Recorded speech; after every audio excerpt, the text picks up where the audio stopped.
Hey Warhawks, Colonel Wilson again with you. Season 2, Episode 7, Freeform Friday. Here as always with my wingman, Chief Mike Morgan, Command Chief 37 Training Wing.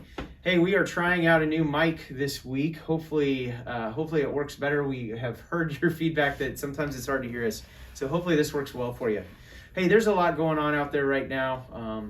We've got Labor Day coming up. We're gonna talk here a little bit more about that, but I thought it would be probably useful to start out with some of the ongoing events in the world right now, and Afghanistan is something that we are talking about quite a bit in the military, and so Chief and I wanted to just touch on a couple of different topics. Obviously, the removal of all United States armed forces from Afghanistan is taken a huge spot in the news, and we've been asked quite a bit about what we think about that. And I just continue to say, hey, we appreciate the service. We've both served a significant amount of time in Afghanistan, and for those that are out there that are thinking about that, and Afghanistan's on their minds, we just want to continue to say, hey, thank you for your service.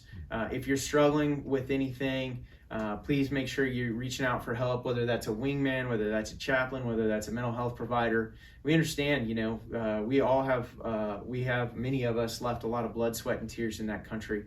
And so to see things not always in the best of condition right now is something that we're mindful of. Chief, any thoughts on Afghanistan? Yeah, definitely, sir. So my last deployment, I spent a significant amount of time at a small little fire base in the Hindu Kush, doing the Special Operations Joint Task Force Afghanistan.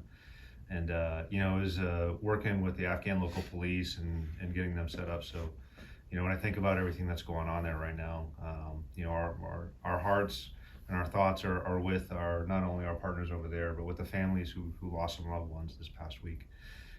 So definitely want to keep that in mind.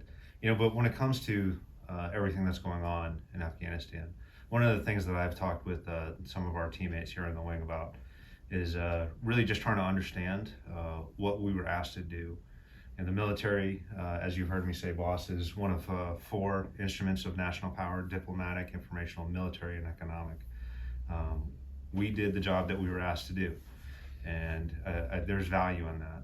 We kept the wolf at bay for 20 years. We kept this an away game for 20 years. And that's something to be proud of. So for all of you who have served in Afghanistan, I want to say there was value in your service, and thank you for what you've done. And just like you said, boss, if you're starting to feel a little out of sorts, make sure you're reaching out to your wingman and keeping an eye out for each other. That's probably the best way forward at this point. Yeah, no doubt.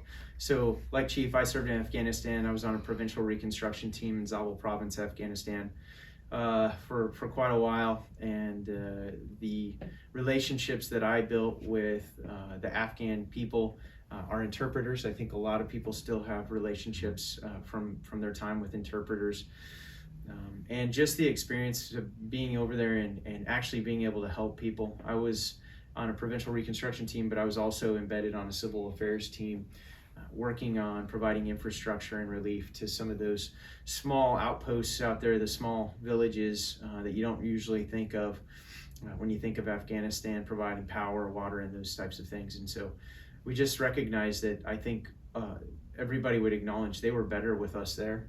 They had access to resources, access to care, access to things that they normally wouldn't. And so our hearts and minds are with our service members. Our hearts and minds are with all those people and those relationships that we built from our time in Afghanistan. Hey, and so we talk about being mindful of our mental health and being mindful of how everybody's doing in light of some of the events going on in the world. This month is Suicide Prevention Month. We've just started that here recently, and suicide prevention is a big thing. It's a big discussion because it's impacting our force. Across the Department of Defense, that's still a major concern. All the statistics say, all the reports say that's something that is one of the biggest risk factors for us. And we talk about mindfulness and we talk about state of mind. A lot of times these things seem very permanent, but in fact, it's really temporary situations and some temporary feelings that kind of lead to this. And so what that means is that those that intercede and those that are providing support as wingmen can have a massive, massive impact on those that might be feeling a little down in the mouth or not feeling at their very best. And so it's important that we engage early. It's important that we engage often. Yeah. So Yeah. suicide prevention. Any thoughts, Chief? Yeah, definitely, boss. The way the world is right now, especially when we talk about the pandemic, at the start of this, and we really just kind of indoctrinated this into our culture as social distancing. And what's happened a lot with that is we've actually disconnected a lot from people.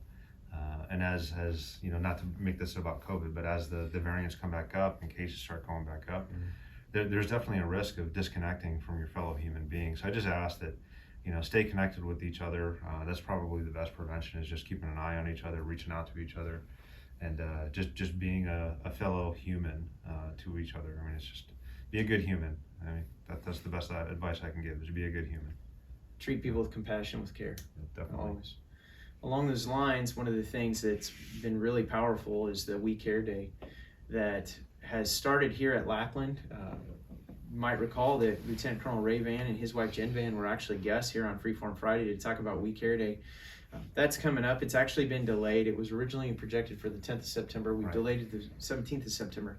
But again, that's just one small way that we can show our fellow man, whether it's our wingmen, the airmen that are driving in through the gate, or the children that are going to school, that we care, and that there are people out there in large numbers that care about them, that care about their well-being, and want us to make sure that they're doing okay, and that we're all cared creatures, and that cared for creatures, and that we all have meaning in this world. So big thanks to Ray and Jen. I think they're turning that over this year to the 323rd Training Squadron. Lieutenant Colonel James Renner and his team will be running that this year. But again, we anticipate it being at all three of the locations across JBSA, all three of the major locations. And we look forward to doing that now on the 17th of September. Yeah. COVID vaccines, something we got to talk about. Mandatory, coming soon. Coming soon. So not yet has it been mandatory. Now, of course, as we know, to be clear here, communication is important. The Secretary of Defense, General Retired Austin, has issued guidance to the services that the vaccine is to become mandatory. Each of the services are working through the respective implementation guidance to the field in terms of how that's going to come out, and it's coming out very soon, and we know this. But what we definitively know is that there is going to be, within the next probably 1 to 2 weeks, if not sooner, a vaccine mandate for all personnel that are in our United States Air Force, that they are going to be required across actually United States Air Force and Space Force for us, that they're going to be required to get the vaccinations. And so we are working through that process, making sure we communicate to those that have refrained from having the vaccine, that is coming soon. And so we just encourage you to continue to encourage you, just as we have throughout this process, to go get vaccinated, whether it's over at Wilford Hall during walk-in hours, whether it's over in DLI, ELC, or in the ISS auditorium during Joint Task Force COVAX, whatever the case may be, now is that time, because that mandate is coming soon. And so look forward to that. Any thoughts on vaccinations, Chief? I would say if you're still unsure, then it's time to actually sit down with the medical provider and really try to understand what the risks are, or what the benefits are, and how this vaccine actually works, and the academic rigor that was put into developing it in a quick way. I mean, one of the primary reasons why it was developed so quickly, from my understanding, is that it's because we made it a priority. So when you make things a priority, they tend to move a little bit faster. And this one happened to just be the priority because it wasn't just a national effort; it was a global effort. So I would just ask, if you have any questions, is to talk to your medical provider. You can also find some information on the CDC, the Center for Disease Control and Prevention, official website on what the vaccine is, how it works. So the best form of protection in this case happens to be a little bit of education. Because if it convinces one more person to get it, then that's, one more person is going to be safe, or at least have a limited effect from what's going on. That's right. Not only are we worried about the individual themselves and whether they get vaccinated, but then of course the spread of the pandemic and safeguarding our training pipeline. That's what we do around here. We train airmen. We train our international military students. We train soldiers, Coast Guardsmen, sailors, you name it, we train them. And our job is to make sure that they're safe, and we provide a safe training environment. And the best way that we can do that is to try and get everybody vaccinated. And so that mandate's coming out in the very near future. So everybody look, I won't say necessarily look forward, because whether you do or don't look forward, you can expect that to be coming in the very near future. So we've had some pretty heavy topics here in our Freeform Friday today. So end on a little bit lighter note. So happy Labor Day, everybody. Labor Day is a holiday that is celebrated to recognize the work and the value of the U.S., the national American worker, has had on our society. And as we sit around today, as we're able to do Freeform Friday on this digital platform, we acknowledge all of the work, the time, the energy that went into building the society that we have now, and all the great things and blessings that we have every day. So we just wanted to say thank you to all for getting us to where we are today, so that we can enjoy living in this modernized world that we have. Chief, did you want to mention anything on safety, perhaps? Oh, yeah, definitely. So when you take the federal holiday plus the weekend plus mission depending the AETC family day that we're afforded, we have the opportunity to actually get out and maybe put the phones down, put the devices down, and spend some time with family. Maybe go up to Government Canyon, or go out on a river, or just have some fun. So safety is kind of important. It's hot, so hydration, sunscreen, those kind of things. If you're going to get in the car, make sure your car maintenance is all kept up, and that you're ready to go. Just whatever you do, have a plan, and then try and be as safe as possible while you're out there.